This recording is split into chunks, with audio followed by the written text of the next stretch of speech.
Now come to preparation of amines. How the amines are prepared? Simply we can prepare amine by using ammonia. In ammonia we are having NH3. To prepare amine we want RNH2. Means one H from ammonia will be less here. So what you are going to do? You have to treat ammonia with RX. You will get RNH2. X and H will be eliminated as HX. And RNH2 will be formed here.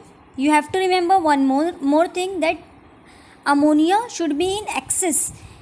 If Rx will be in excess, you will get primary amine, secondary amine, tertiary amine, quaternary amine, because ammonia is having 3H and all the H of ammonia can be replaced. That's why ammonia should be in excess. This reaction, that is alkyl halide, when treated with alcoholic ammonia, the reaction is known as alkylation of amine. You can also say it ammonolysis of alkyl halide. The next preparation is from nitro group. Nitro group means NO2. Now just compare it, RNO2, and we want to prepare RNH2. We are going to do reduction here. So reduction of nitro compound RNO2, when treated with H, you will get RNH2. And remember, the H comes from SnHCl. Sn will take Cl, SnCl2, and H will be left alone. We can also use FeHCl, zinc HCl, or you can do hydrogenation, means catalytic hydrogenation. You can do hydrogen in the presence of nickel, platinum, or palladium. You can also use LiAlH4 as a reducing agent. So by doing reduction, various options we are having for reduction. By doing reduction of RNO2, you will get RNH2, and O2O will be removed as 2 water. The third preparation is from alkyl cyanide. Now just compare it, RCN, and we want RCH2NH2. Again here H is missing, so again you are going to do reduction. So alkyl cyanide, when undergoes reduction, we get RCH2NH2. We are having CN. C will also get H and N will also get H. RCH2NH2. And of course triple bond will become single bond. This H comes from Na and ethanol. When ethanol is treated with Na, we get C2H5ONa. Here also OH will remove its H, and that H will be left alone, and they acts as a reducing agent. Remember, this reaction is known as Mendius reduction. We can also do reduction by using LiAlH4. Now come to preparation from amide. In amide we are having RCONH2, means already we are having NH2 in it. The thing which is extra here is CO. We don't need O here. We want to remove O, and hence again we are going to do reduction. Reduction means addition of H or removal of O. So here we are going to do removal of O. We are going to remove O. So here also we are going to do reduction with LiAlH4 or sodium and ethanol. Same as alkyl cyanide. What we have done in alkyl cyanide, same treatment you are going to do here also. The next reaction is Gibryl phthalimide synthesis. You can also say Gabryl phthalimide synthesis. Here the starting material will be phthalimide. As the name itself indicates, Gabryl phthalimide synthesis. So the starting material is phthalimide here. It is a derivative of phthalic acid. So when phthalimide is treated with KOH, now we are having NH here. H is acidic in nature, it can be removed easily. So here we are going to make salt first. So to remove H, you are going to use base KOH. So we get NK. N is negative and of course K is positive. And we know to prepare amine we need RNH2. Here R is missing. So here you are going to add alkyl halide RX, so that R plus will go with N and we get Rn, whereas K plus will go with X of alkyl halide and we get Kx. It can be KCl, it can be KBr. Rn is visible here, that is N-alkyl phthalimide. In the place of R we are having CH3, the name will be N-methyl phthalimide. So when this N-alkyl phthalimide is treated with NaOH, as we want to break this bond of CO and N. So we get RNH2. H plus comes from NaOH, RNH2. As we are using NaOH here, base here, so acid will not be formed here. Salt will be formed. So suppose you are making COOH, but H will be replaced by Na. We get COONA instead of COOH. So here ONA comes with CO, and of course H is remaining, and that H will go with Rn, that is RNH2. The next reaction is Hofmann degradation. As the name indicates here, degradation means you are going to degrade it, you are going to break it. Here the starting material is amide, RCONH2. We know we want to prepare NH2, RNH2 we want to prepare. So if you are doing reduction here, you will get RCH2NH2. But in this case, whole CO will break now and we get RNH2 direct. Means CO will be less here, one C will be less here. The reaction is also known as Hofmann-bromamide degradation, Hofmann-hypobromide degradation. So just remember, degradation, you have to degrade it, you have to break the bond here. Then amide when treated with KOH, what this K will do, K will take CO and it will form its own product, K2CO3. Potassium carbonate, CO will get removed from here. Either we are using KOH or we are using NaOH. When amide is treated with KOH, K will take CO directly and it form their own product K2CO3. RNH2 will combines together and K will also take Br. We get KBr 2 times and water will get eliminated. Now come to physical properties of amine. In amine we are knowing that NH2 is there, NH. N is negative and H is positive, as nitrogen is more electronegative than hydrogen. So this amine is actually polar molecule. Due to this polar nature, we see that there is a intermolecular hydrogen bonding. So because of this intermolecular hydrogen bonding, as primary amine is having 2H and secondary amine is having 1H, intermolecular hydrogen bonding will be more in primary amine than in secondary amine, and in tertiary amine there is no intermolecular hydrogen bonding. Because of the polar NC bond, tertiary amine is polar, but they don't form intermolecular hydrogen bonding.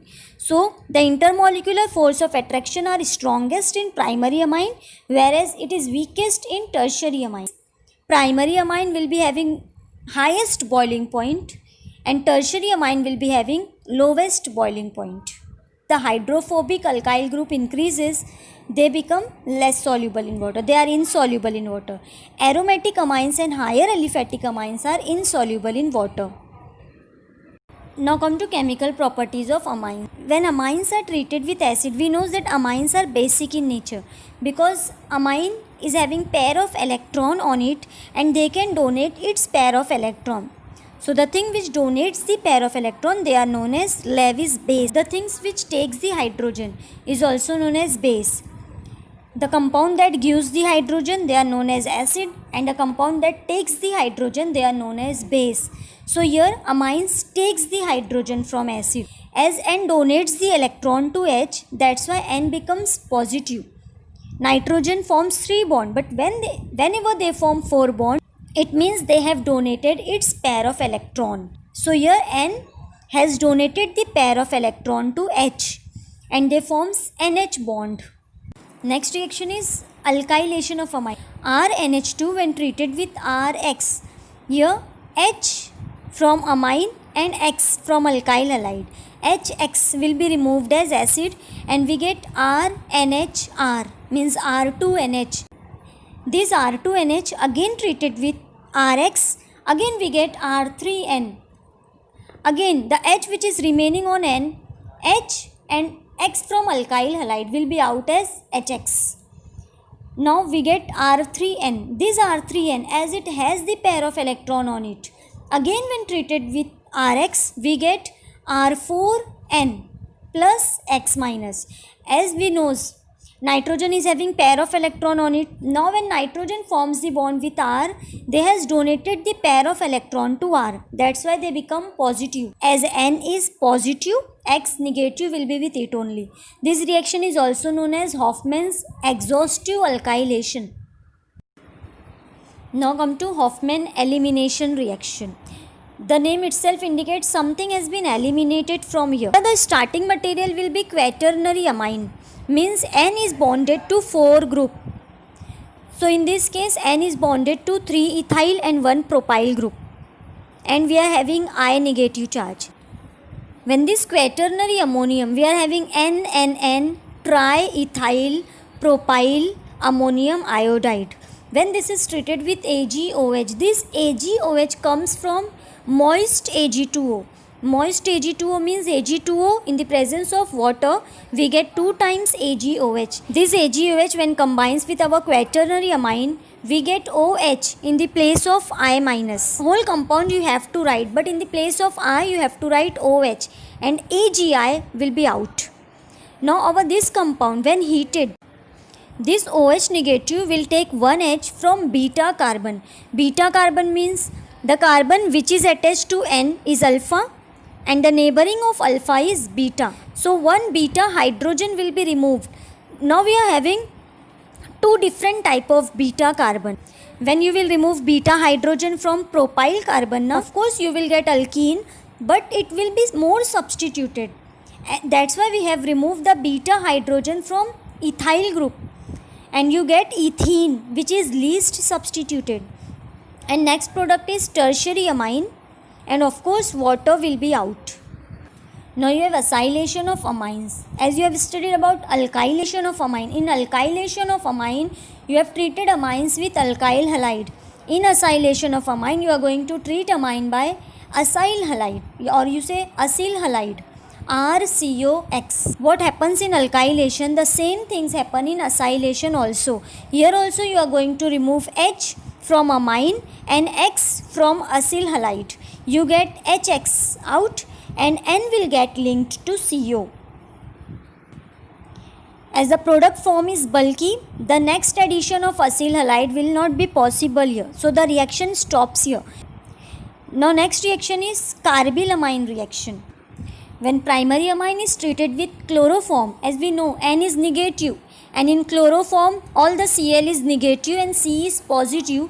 That's why N negative will get linked with C positive and we get RNC, that is isocyanide, and the 3Cl which is left here will linked with K and we get 3KCl. That's why KOH is used here, so that the remaining Cl will go with K. We get KCl, and of course the O which is remaining and H which is remaining will be out as water.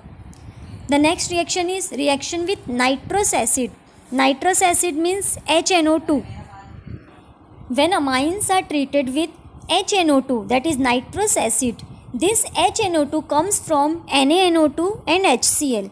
When NaNO2 and HCl combines together, we get NaCl and HNO2. This HNO2 reacts with RNH2, means our amines.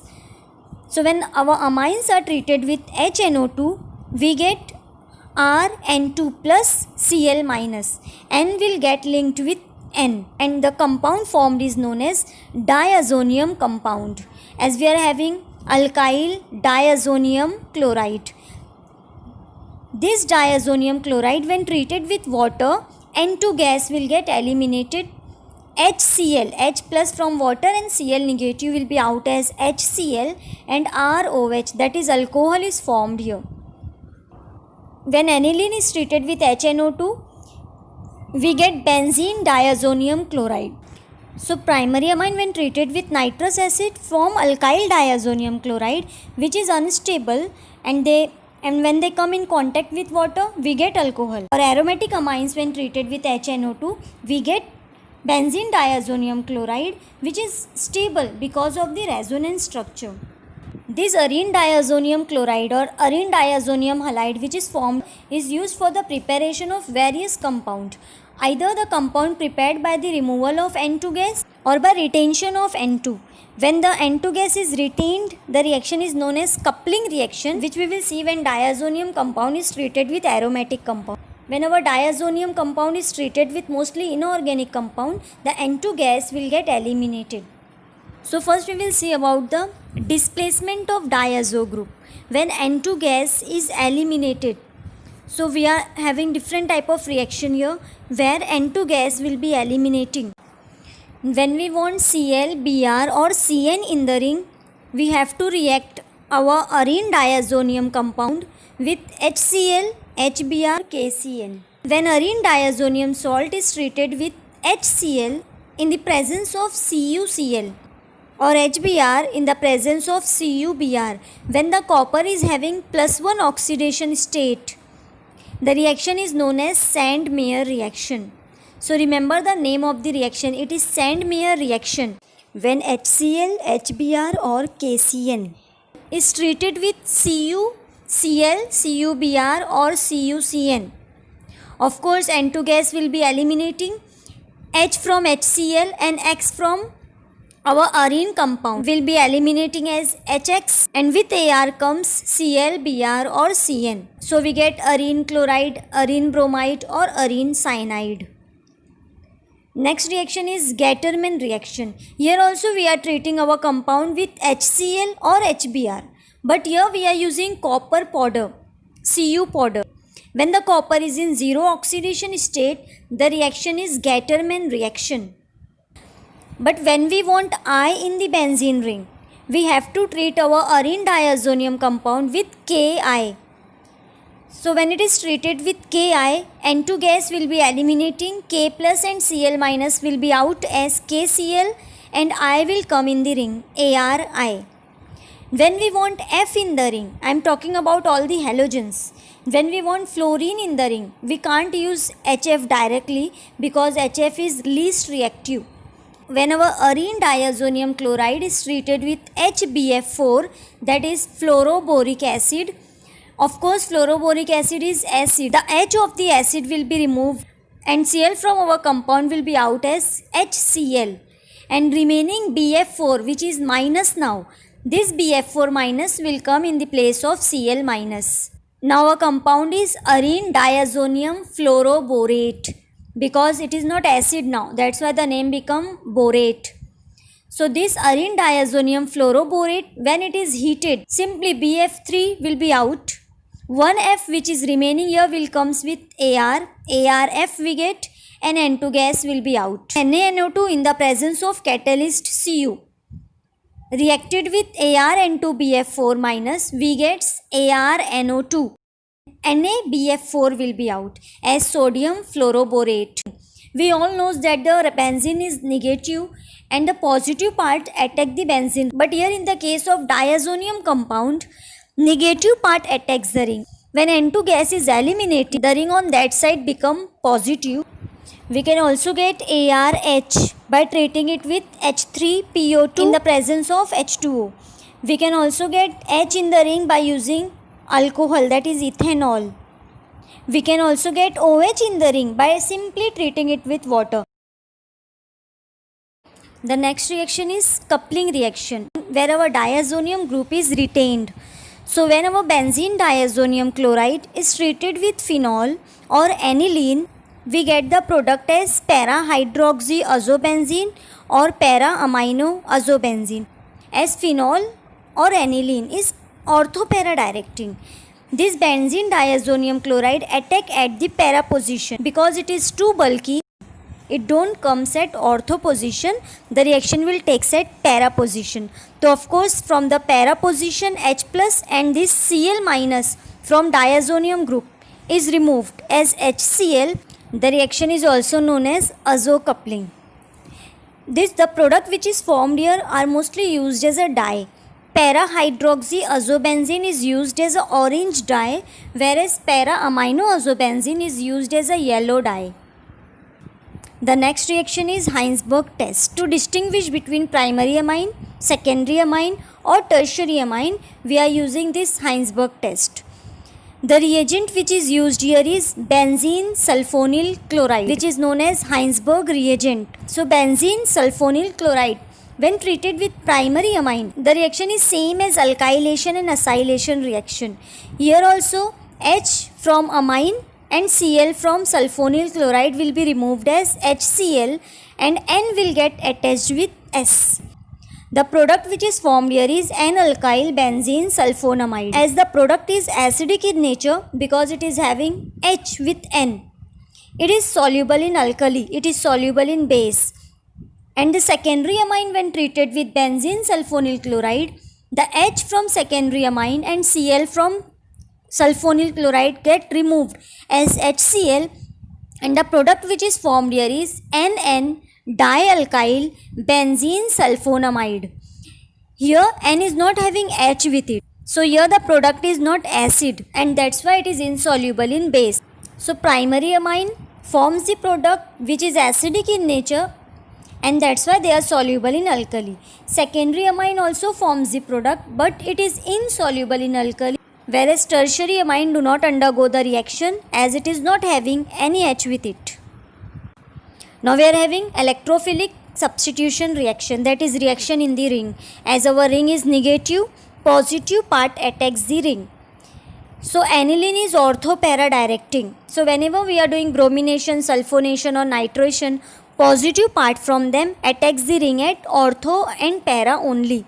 So when aniline undergoes bromination, that is aniline is treated with bromine water, we get 2,4,6 tribromoaniline. From Br to Br plus attacks the ring. So 3 Br plus we needs. That's why 3 times Br2 and 3 HBr will be out. Next is nitration reaction. When aniline is treated with nitrating mixture, that is HNO3 and H2SO4, we get paranitroaniline, orthonitroaniline as well as metanitroaniline. Orthonitroaniline and paranitroaniline is common. But why meta product is formed here? Because when aniline, that is base, is treated with acid, NH2 becomes NH3+. Now this NH3 part become electron withdrawing. They withdraw the electron from our ring, and that's why in the ring plus charge is generated at ortho and para position. So when plus charge is generated at ortho and para position, NO2 plus can't attack the ring now. That's why with ortho and para, meta product is also formed here. If in case you want NO2 group at only one position, at only para position, you have to treat aniline with acetic anhydride in the presence of pyridine. So of course you get the reaction as acylation reaction. COCH3, which is positive, will come in the place of H. We get NHCOCH3, 1H and remaining CH3COOH will be out as acetic acid. So our product acetanilide is formed. Now this acetanilide, when undergoes nitration, same as HNO3 and H2SO4, we get NO2 at para position directly, because this part is a bulky group as well as the part which is attached to the ring is resonating in the opposite direction. Electron will be less available for the ring, and that's why the ring become little bit less reactive, and NO2 comes at the para position. To regenerate NH2 group, we are treating the product with H plus or OH minus, acid or base, and we get para nitroaniline. That is only one product is formed here. When aniline undergoes sulfonation, that is treatment with H2SO4, H2SO4 is acid and aniline is base. That's why we get the salt NH3 plus HSO4 minus. H plus from acid go with NH2, that it becomes NH3 plus. When it is heated near 450 Kelvin, we get sulfanilic acid, which is expected. SO3H comes in the ring, OH minus and H from the ring comes out as water. So our product is sulfanilic acid. As the product is having acidic as well as basic group, they are in the form of Zwitter ions. That is H plus from acid go with base, NH2 plus become NH3 plus and SO3 minus, that is Zwitter ion. When acidic as well as basic group are present in our compound, they are in the form of Zwitter ion.